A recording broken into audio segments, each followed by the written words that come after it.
एक घने जंगल में एकांत कुटिया के भीतर एक महान संत प्रभु की भक्ति में लीन रहते थे। उसी जंगल में एक किरात शिकारी रहता था, जो दिन भर शिकार की तलाश में भटकता रहता। लेकिन उसका एक नियम था, वह जब भी संत की कुटिया के पास से गुजरता तो उन्हें नमन करना कभी नहीं भूलता था।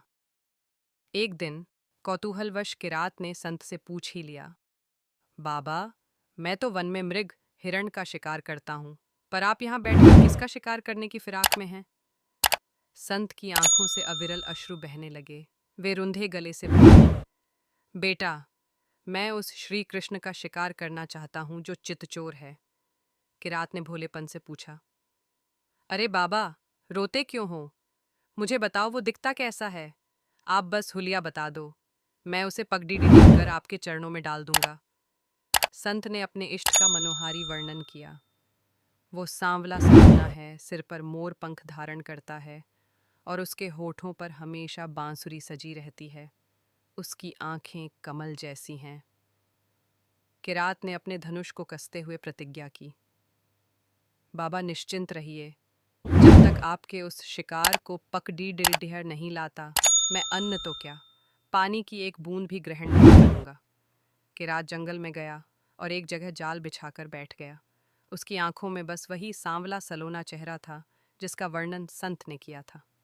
एक दिन बीता, दूसरा दिन बीता, तीसरा दिन आ गया। किरात भूखा प्यासा बैठा रहा, लेकिन उसकी निष्ठा नहीं डगमगाई।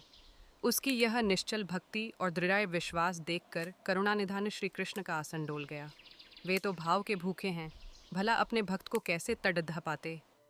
बांसुरी की मधुर धुन छिदधते हुए प्रभु स्वयं आए और जानबूझकर उस शिकारी के जाल में फंस गए। किरात ने जब उस भुवन मोहिनी छवि को देखा तो वह सुध बुध खो बैठा।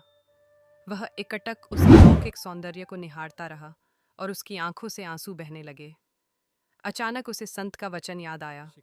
वह खुशी से चिल्लाया, शिकार मिल गया, शिकार मिल गया। फिर उसने बड़े अधिकार से प्रभु की ओर देखा और बोला, अच्छा बच्चू, 3 दिन तक मुझे भूखा प्यासा रखा, अब मिले हो और ऊपर से मुझ पर अपना जादू चला रहे हो। श्याम सुंदर उसके इस भोलेपन पर रीझ गए और मंद मंद मुस्कुराते रहे। किरात ने बिना किसी औपचारिकता के त्रिलोकीनाथ को किसी सामान्य शिकार की तरह अपने कंधे पर लाद लिया और संत की कुटिया की ओर चल पड़ा। किरात ने कुटिया के बाहर से ही आवाज लगाई, बाबा, बाहर आइए, मैं आपका शिकार पकड़ का लाया हूँ। संत बाहर आए और दृश्य देखकर स्तब्ध हो गए। उन्होंने देखा कि किरात के कंधे पर स्वयं परब्रह्म श्री कृष्ण है और जाल के भीतर से मुस्कुरा रहे हैं। संत के पैरों तले जमीन खिसक गई। वे दौड़ कर किरात के चरणों में गिर पड़े और रोने लगे। कांपते हुए स्वर में संत ने प्रभु से पूछा, हे नाथ, मैंने बचपन से घर बार छोड़ा, कठोर तप किया, भजन किया, फिर भी आपके दर्शन दुर्लभ रहे, और इस शिकारी को मात्र 3 दिन में आप मिल गए, यह कैसा न्याय है।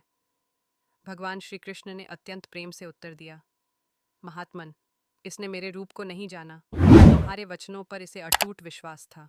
इसका प्रेम निष्कपट और निश्चल था। जिसने पूर्ण भरोसे के साथ मेरा इंतजार किया, मैं उसके पास आए बिना कैसे रह सकता था। भगवान न ज्ञान देखते हैं, न ही तपस्या, वे तो केवल भाव और विश्वास के अधीन हैं। यह सत्संग का ही प्रभाव था कि जिस शिकारी को भगवान का नाम तक नहीं पता था, उसे संत के वचनों पर विश्वास करने से साक्षात ईश्वर मिल गए। तुलसीदास जी ने सही ही कहा है, संत मिलन को जाइए तजी ममता अभिमान, जो ज्यो पग आगे बढ़े कोटिन्ह यज्ञ समान। अगर यह कथा आपके दिल को छू गई हो तो जुड़ दें हमारे साथ और आनंद लें प्रभु भक्ति का। हरे कृष्णा, हरे राम, राम राम हरे हरे। कृपया चैनल को लाइक, सब्सक्राइब, शेयर एवं कमेंट करें।